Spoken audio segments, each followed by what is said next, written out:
Salut à tous et bienvenue sur notre chaîne dédiée au Real Madrid. N'hésitez pas à lâcher un petit pouce bleu. Si vous appréciez notre contenu, n'oubliez pas de vous abonner pour rester informé de toutes les actualités concernant votre club préféré.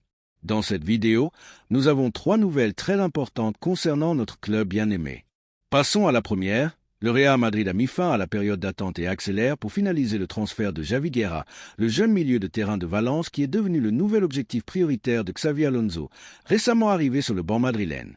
Le technicien Tolosara a clairement indiqué qu'il entendait doter son équipe de jeunesse, de talent et de capacités offensives depuis le milieu de terrain, et Guerra correspond parfaitement à ce profil.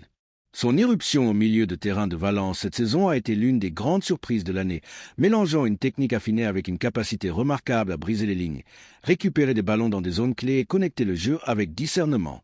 Ces qualités ont fortement attiré l'attention du staff technique, qui voit en lui un complément idéal pour élever le niveau compétitif de l'équipe pour la prochaine saison.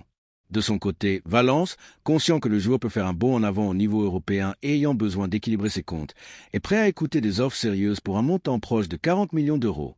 Ce montant, bien qu'élevé, correspond à la valeur marchande fixée par les clubs de pointe pour des milieux de terrain jeunes et impactants.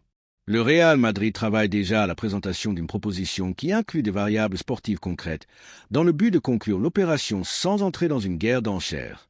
En ce sens, le club sait qu'il doit agir rapidement et avec décision s'il veut devancer une liste croissante de prétendants. Arsenal, Barcelone et la Juventus sont déjà sur les rangs. Cependant, l'avantage est réel si l'on confirme ce qu'a avancé le journaliste de référence Fabrizio Romano. Javi Guerra aurait exprimé publiquement son désir de porter le maillot blanc et serait prêt à signer pour 6 saisons, avec un contrat long et stable qui s'inscrit parfaitement dans la stratégie sportive de Xavi Alonso pour construire une équipe avec une projection à moyen et long terme. L'intention du joueur de s'engager jusqu'en juin 2031 démontre sa maturité et son ambition. Il veut être au cœur d'un projet visant à retrouver l'autorité sur la scène continentale et c'est que le Real Madrid lui offre cette plateforme, ce qui correspond parfaitement à ce dont le club a besoin, non pas de signataires à impact immédiat, mais de footballeurs qui grandissent dans un environnement exigeant et accumulent de l'expérience de haut niveau année après année. Le profil de Javi Guerra satisfait ces exigences. C'est un joueur intelligent, avec de hautes performances physiques, une bonne lecture tactique et une capacité innée à apparaître dans des zones avancées lorsque l'équipe attaque, sans renoncer à l'effort défensif. Il se projette comme un milieu offensif ou un milieu de terrain offensif qui ajoute de la verticalité, des passes entre les lignes et une arrivée dans les zones de tir. Dans le nouveau schéma étudié par Xavi Alonso, ce type de profil est indispensable pour déjouer les blocages adverses et dynamiser le rythme du match. Le Real Madrid a déjà commencé à faire des mouvements discrets mais fermes. Il a demandé des informations à Valence sur les termes du contrat, a eu des conversations préliminaires avec les agents du joueur et a clairement indiqué qu'il voulait présenter une offre ferme dans les prochains jours, avec la capacité d'accélérer les démarches si des progrès sont réalisés sur le plan sportif. Le club est prêt à finaliser les détails financiers, y compris les formules variables et les bonus de performance, et à offrir une proposition élégante qui démontre l'intention de renforcer l'équipe sans déséquilibrer les comptes. Dans ce contexte, le joueur se montre réceptif et à l'aise avec l'idée. Son entourage considère qu'il est temps de faire un pas en avant, de laisser derrière lui la pression de la compétition pour une place dans un club qui traîne encore certaines normes de vétérans et d'atterrir dans un endroit où il pourrait briller dès le premier jour et se consolider dans un système avec une solidité tactique et une exigence collective. Cependant, le Real Madrid ne perd pas de vue la perspective. Il sait qu'il y a de la concurrence. Arsenal et la Juventus sont des clubs habitués à conclure ce type d'opération, et le Barcelone a également montré de l'intérêt pour les milieux de terrain créatifs émergents. En faveur de l'entité blanche, il y a la disponibilité des ressources, l'argument sportif. Xavi Alonso le veut, et l'écho qu'aurait l'annonce d'un milieu de terrain jeune et prometteur signant pour le meilleur club du monde. Mais pour gagner cette course, il faut être efficace. Présentation rapide de l'offre, négociation claire satisfaisante pour Valence et le joueur, et conclusion rapide pour éviter les contre-offres. La marge existe, mais exige de l'ambition et de la vitesse. De plus, ce transfert s'inscrirait dans une vision sportive très concrète. Ajouter de la fraîcheur au milieu de terrain, promouvoir la rotation des talents et préparer une structure qui combine expérience, jeunesse et équilibre technique. Xavi Alonso a déjà donné des indices de vouloir des joueurs polyvalents, capables de construire le jeu et aussi de résoudre en zone offensive. Et cela décrit précisément Javi Guerra. Parler maintenant d'un contrat de 6 ans n'est pas une coïncidence. On cherche la stabilité, la continuité et la croissance graduelle. Il ne s'agit pas de solutions rapides, mais de construire une base solide pour lutter pour des titres nationaux et internationaux. Mais au-delà de l'aspect sportif, l'incorporation de Guerra aurait un message émotionnel très puissant pour le supporter madrilène, qui sentirait que le club parie sur l'avenir, travaille avec des critères, ne cède pas à la pression médiatique et est capable de construire une équipe forgée à la maison et complétée par des talents externes. Voir arriver un jeune joueur ambitieux, avec du caractère et choisi par l'entraîneur, montre qu'il y a un projet et qu'on parie sur lui. Cette illusion peut injecter de l'énergie à la base de supporters qui a besoin de nouveaux référents, non pas en signant des joueurs de renom, mais avec des noms qui peuvent grandir au Bernabéu. En conclusion, la question que je pose à tous les Madrilènes est la suivante. Pensez-vous qu'il est judicieux de tout miser sur Javi Guerra et de présenter une offre proche des 40 millions? Voyez-vous en lui le profil nécessaire pour nourrir le milieu de terrain du futur immédiat et apporter de la fraîcheur tactique? Pensez-vous qu'il peut se consolider comme une pièce importante entre les mains de Xavi Alonso? Votre opinion apporte toujours des nuances qui marquent ses mouvements. Le projet est en marche, la direction travaille déjà et le joueur est disposé. Je suis optimiste, mais je veux vous entendre. L'opération Javi Guerra ne représente pas seulement une incorporation sportive intéressante, mais aussi une affirmation stratégique de ce que doit être le Real Madrid du futur immédiat, une équipe qui n'attend pas que les joueurs explosent dans d'autres clubs, mais qui les détecte à temps, les intègre dans son écosystème compétitif et les transforme en une partie essentielle de son histoire. Alors, à la base de supporters madrilènes, je répète la question. Que pensez-vous du possible transfert de Javi Guerra? Pensez-vous que son arrivée peut vraiment renforcer le projet de Xavi Alonso? Aimeriez-vous voir un jeune milieu de terrain espagnol ambitieux et capable de grandir au Bernabéu pendant 6 saisons?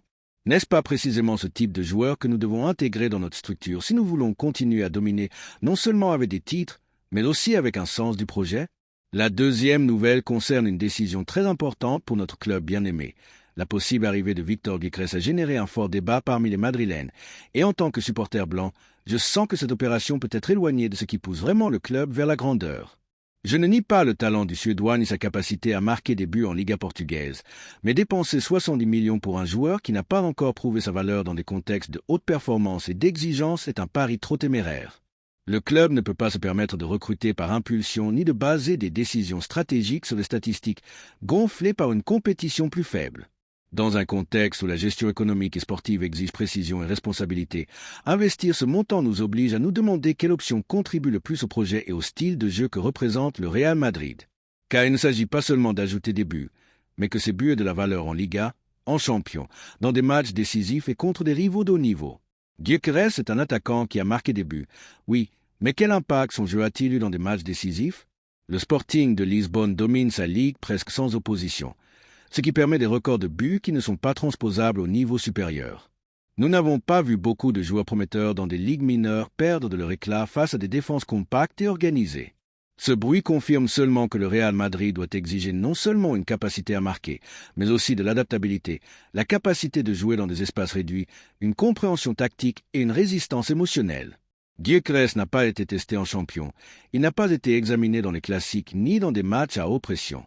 Alors, pourquoi prendre le risque de dépenser 70 millions pour un joueur qui n'a pas fait ses preuves dans des contextes de haut niveau? De plus, son arrivée ne correspond pas tout à fait au style que le club cherche à promouvoir.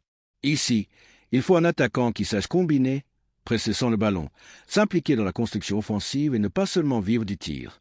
Le Madrid a besoin d'une figure qui puisse s'associer, jouer dos au but et entre les lignes, savoir se rabattre sur les côtés et générer des avantages, et même faire des 1-2. Gyökeres est-il cet attaquant? Ce n'est pas clair. Sa valeur réside plus dans la puissance et la capacité physique que dans la technique pure ou l'intelligence associative. Et si l'on veut rivaliser avec les meilleurs en Europe, cette polyvalence ne peut pas être sacrifiée. Avec ce budget, nous pourrions explorer d'autres profils avec des performances plus éprouvées dans des environnements exigeants. Et si l'on valorise la jeunesse ou la marge de progression, il convient de penser à des promesses de championnat plus compétitifs, où le saut évolutif est plus naturel et moins risqué. Nous ne pouvons pas non plus oublier la pression qu'il aura sur ses épaules dans un club où chaque action est analysée, où les attaquants sont jugés dès le premier match. Amener un jeune d'une ligue mineure avec un prix élevé peut être une recette pour l'échec. S'il échoue dès le premier mois, s'il ne performe pas dans les premiers classiques ou en champion, les supporters commenceront à siffler le transfert passa de héros à erreur et nous le paierons cher, tant sur le plan sportif que réputationnel. Le Real Madrid ne peut pas se permettre un autre transfert polémique qui devienne un fardeau pour la saison suivante. Il faut aussi considérer la pression médiatique et le contexte des grands clubs intéressés. Le fait qu'Arsenal et Manchester United le regardent ne signifie pas que ce soit une garantie. Parfois, le besoin de ces équipes ne reflète pas la qualité du joueur, mais leurs propres besoins urgents. Ils ont démontré ne pas avoir de critères clairs en matière de transfert. Le Madrid ne se contente pas d'un profil qui ne fait que rivaliser parce qu'il est bon marché ou jeune. Si nous allons dépenser 70 millions, ce doit être pour un joueur qui fasse la différence dès le premier instant, avec un impact en champion et une capacité de leadership. Pour cela, il faut plus que des buts dans des ligues secondaires. En résumé, je pense que l'arrivée de Victor à ce club ne se justifie pas. L'argent et les minutes doivent être utilisés avec intelligence. Parfois, il est préférable d'attendre, de chercher des alternatives, de miser sur des talents éprouvés ou sur le centre de formation. Dépenser ce budget pour quelqu'un qui n'a pas démontré être fait pour cela est un luxe que le Real Madrid a déjà payé et qui n'a pas oublié. Et je me demande, à la base de supporters, voulez-vous voir un jeune attaquant d'une ligue mineure avec un prix de star? Préférez-vous aller chercher un profil avec plus de garanties, même s'il coûte plus cher ou a un peu plus d'âge? Pensez-vous que c'est le moment d'assumer des risques par habitude ou par loyauté au modèle blanc? Le projet exige de la fermeté, de l'exigence et de la planification. J'attends votre opinion madrilène, car ce transfert peut marquer un chemin judicieux ou une erreur coûteuse pour redevenir invincible. En plus des doutes footballistiques, il y a la question économique. Sur un marché gonflé, payer 60 millions fixes pour un joueur inédit dans les grandes ligues et sans garantie de succès peut déséquilibrer la planification. Cet argent pourrait être mieux utilisé pour renforcer d'autres positions clés ou être gardé pour de futures opportunités de marché. La direction sportive doit être prudente et prioriser les profils avec un parcours contrasté. Il ne s'agit pas de ne pas investir, mais d'investir intelligemment. Un transfert mal médité peut laisser des séquelles dans les saisons suivantes et conditionner le plafond économique du club. Les supporters veulent gagner des titres, mais pas au prix d'hypothéquer les capacités de manœuvre, surtout lorsque nous sommes en transition de projet, réorganisant l'équipe et cherchant à retrouver la domination européenne. Dépenser 70 millions pour un attaquant sans expérience réelle en champion est risqué. Dans ces matchs, les grandes saisons se décident, et amener quelqu'un avec moins de rodage dans ces scénarios peut nous coûter cher. Pensez aussi à l'adaptation. Le Madrid n'est pas un club comme les autres. Jouer ici exige du sacrifice, de la personnalité et une mentalité gagnante dès le premier jour. Le type de pression médiatique, l'attention constante, les classiques, les défis chaque semaine, tout le monde ne s'adapte pas. Gyökeres n'a pas encore démontré qu'il pouvait performer avec cette exigence. Il a explosé à Lisbonne, mais personne ne l'a mis sous microscope ici. C'est différent. S'il ne fonctionne pas dramatiquement, la balle roulera vite, les fans seront impatients et l'effet sur sa confiance pourrait être dévastateur. Avoir un plan B est excellent, mais amener quelqu'un qui s'effondre face au bruit n'aide pas. En fait, ce projet mérite une autre classe d'attaquants, un avec des records dans les ligues top, en champion, avec la capacité de s'allier en haut. Le Madrid a besoin de leadership en attaque, et se contenter seulement du pouvoir de définition ne couvre pas toujours les besoins. Nous savons que le but se construit entre de nombreux rôles, pas seulement celui du numéro 9. Et si le Madrid veut retrouver son style et son efficacité, il a besoin de gens qui génèrent, assistent, pressent, neigent dans cette ligne offensive. Bien sûr, cela sonne bien de recruter un jeune buteur qui a brisé les statistiques, mais le Madrid exige une catégorie différente. Il brille face aux défenses les plus dures, en champion, dans les duels mentaux des grands matchs, pas seulement face à un bloc bas. Si un joueur démontre sa vigueur seulement contre des petites équipes, son adaptation aux défis blancs n'est pas claire. Voulons-nous vraiment payer pour l'espoir plutôt que pour un leadership éprouvé? Le faire enverrait un message contradictoire. Nous voulons des jeunes, oui, mais pas sans vertige. Nous voulons de l'impact, pas de l'expérimentation. Et les Madrilènes méritent des réponses convaincantes. La troisième nouvelle est un coup de tonnerre au Real Madrid. Le Real Madrid est sur le point de finaliser une opération qui pourrait marquer un avant et un après dans son projet de rénovation et de consolidation à moyen et long terme. Álvaro Carra, le jeune latéral gauche qui évolue actuellement au Benfica, est très proche de revenir au club blanc, comme l'a explicitement demandé Xavi Alonso, le nouvel entraîneur qui cherche à construire une équipe avec équilibre, talent et projection. La nouvelle a révolutionné l'environnement madrilène, et ce n'est pas pour rien. Il ne s'agit pas d'un simple transfert de plus, mais d'un pari stratégique qui combine jeunesse, qualité, expérience et valeurs très ancrées dans la philosophie madrilène. Selon des sources proches de l'opération, le Benfica a décidé d'accepter l'offre du Real Madrid, mettant fin à toute résistance face à la forte volonté tant du club blanc que du joueur lui-même, qui a exprimé depuis longtemps son désir de rentrer à la maison. Le montant convenu est d'environ 45 millions d'euros, répartis en 35 millions fixes et 10 millions en variables, un montant qui reflète le potentiel et la qualité de Kara, mais qui montre également la prudence et la vision financière du Real Madrid, conscient de la nécessité d'équilibrer une équipe qui doit déjà gérer une grande masse salariale. Ce mouvement intervient à un moment crucial où la direction sportive et le corps technique redéfinissent les fondements d'une équipe qui aspire à retrouver le protagonisme absolu dans toutes les compétitions. Xavi Alonso, qui est arrivé avec une idée très claire du type de joueur dont il a besoin, a fait de Kara un objectif prioritaire. Ce n'est pas un hasard, car le technicien basque mise sur des footballeurs qui n'apportent pas seulement de la technique et du physique, mais aussi de la maturité, du caractère, surtout un engagement indéniable envers le maillot. Álvaro remplit toutes ces conditions et, en plus, il a l'avantage d'être un joueur initialement formé dans le centre de formation blanc, ce qui lui donne un lien émotionnel qui peut être décisif pour son intégration et sa performance. Le contrat qui lui sera offert est un autre point à souligner. Cette saison d'engagement signée avec enthousiasme et avec l'idée que Álvaro ne reste pas seulement, mais qu'il grandisse, évolue et devienne un référent de la défense madrilène pendant de nombreuses années.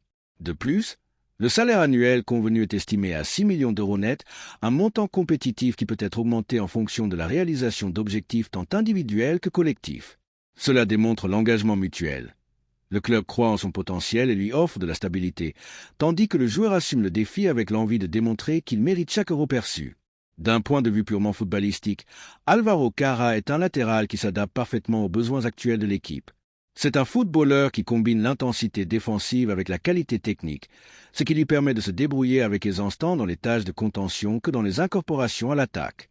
Sa capacité à lire le jeu, sa vitesse et sa capacité à réaliser des centres précis en font une arme offensive importante, ce qui correspond au style que Xavi Alonso veut imprimer à son équipe, basé sur la possession, la verticalité et la création d'occasions depuis les ailes. De plus, son expérience en Liga portugaise, où il a joué à un haut niveau et a concouru dans des tournois internationaux, lui a conféré un plus de maturité qui est indispensable pour affronter la pression que comporte la défense du maillot blanc. L'exigence au Real Madrid est maximale et tous les jeunes joueurs ne parviennent pas à s'adapter avec succès. Mais Kara a démontré être un professionnel avec une mentalité forte, capable d'assumer des responsabilités et d'apprendre rapidement. Le retour d'un joueur formé dans le centre de formation madrilène est un symbole pour le club et pour ses supporters. Kara ne revient pas seulement avec du talent, mais avec l'expérience nécessaire pour être un pilier au sein du vestiaire.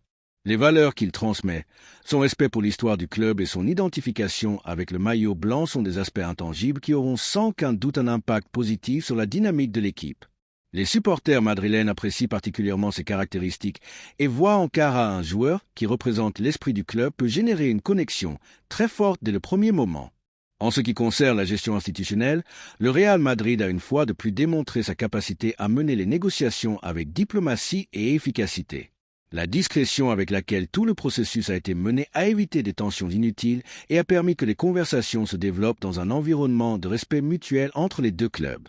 L'acceptation par le Benfica de l'offre reflète non seulement la qualité de la proposition économique, mais aussi la confiance en ce que Álvaro continuera à grandir et à se valoriser dans un environnement aussi exigeant que le Santiago Bernabéu. Cela est important car cela montre une négociation équilibrée, sans hâte ni pression qui pourrait nuire à l'une des parties. De plus, la rapidité avec laquelle le Madrid a bougé pour devancer d'autres clubs intéressés parle de l'engagement de la direction et de la planification à long terme. On a travaillé à l'avance pour s'assurer une incorporation qui peut faire la différence et éviter les disputes sur le marché qui renchériraient l'opération ou compliqueraient l'arrivée du joueur. La vision stratégique de Xavi Alonso, ajoutée à l'efficacité des responsables sportifs, se traduit par des décisions judicieuses qui visent à construire une équipe compétitive et solide dès la base. Il est important de souligner que ce transfert a également un impact positif sur l'équipe actuelle et la dynamique du groupe. L'arrivée de Kara généra une compétition saine à la position de latéral gauche, quelque chose de fondamental pour maintenir la qualité et le niveau tout au long de la saison. De plus, sa jeunesse et sa projection peuvent apporter de la fraîcheur et de nouvelles idées à une équipe qui cherche à se réinventer.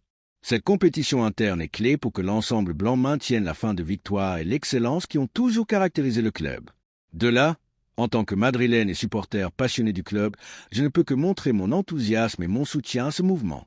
Je crois fermement que Álvaro Kara est un renforcement qui apporte qualité, engagement et vision d'avenir. C'est un transfert avec du sens, de l'âme et de l'envie de faire l'histoire.